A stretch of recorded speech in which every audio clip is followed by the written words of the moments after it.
So it's been over a week since Khamzat Chimaev defeated Dricus Du Plessis at UFC 319, and I've had time to really think about what transpired that night.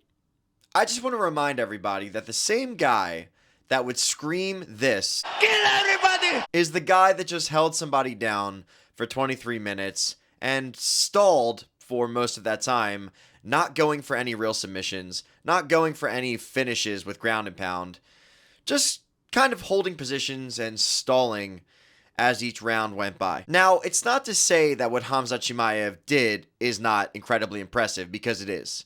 He took Dricus Du Plessis down 12 times. DDP didn't have much of an answer for the takedown attempts, and DDP needs to really work on this if he ever wants to challenge Khamzat Chimaev again in a rematch. But out of the 529 strikes that Khamzat Chimaev landed, only 37 of them were significant. So 6% of the strikes that Khamzat Chimaev threw were significant.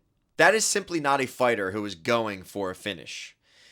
Now, I've been going back and forth thinking, is Khamzat Chimaev the most dominant wrestler-grappler we've ever seen in the octagon?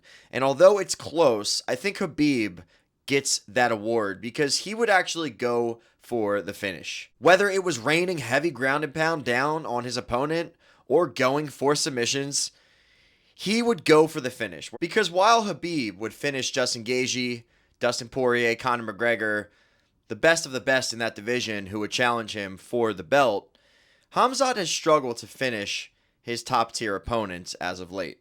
Yes, he finished Robert Whittaker.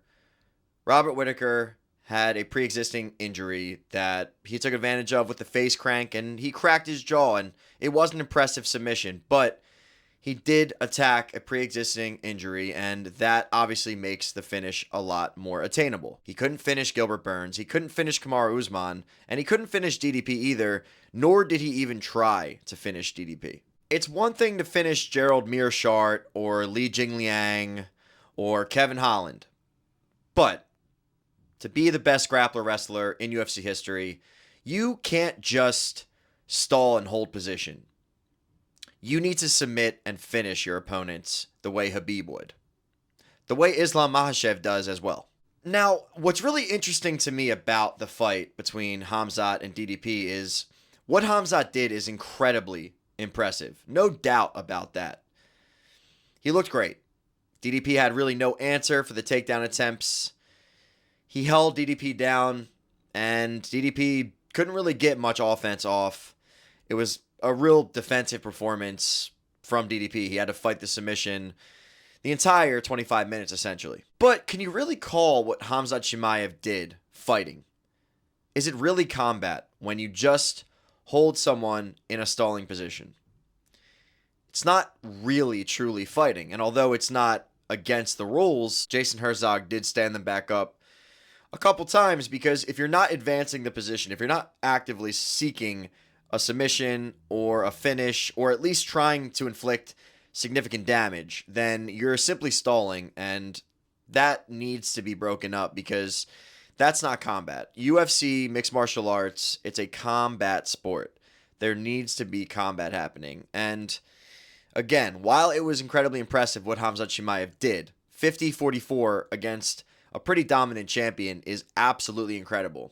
It still raises questions about what is combat sport, what is mixed martial arts, because what I witnessed last weekend is not the best example of what combat sports really are. The rules blatantly state whoever inflicts more damage upon their opponent is deemed the victor, of course, unless you get a finish. And although Khamzat was in the more dominant position through pretty much the entire fight, DDP actually landed more significant strikes. Now, of course, I'm not trying to make any type of argument that DDP deserves more praise for his performance. I'm simply saying the definition for what the winner should be is the guy that has more damage inflicted upon his opponent. And was that Khamzat Chimaev?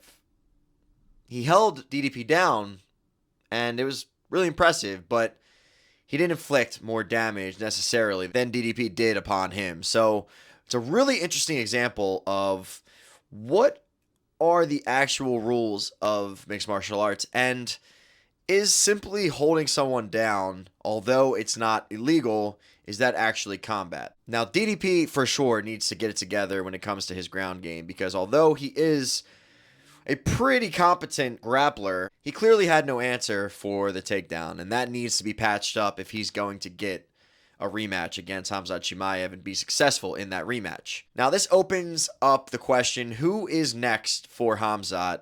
Who has the best chance to defeat Khamzat Chimaev?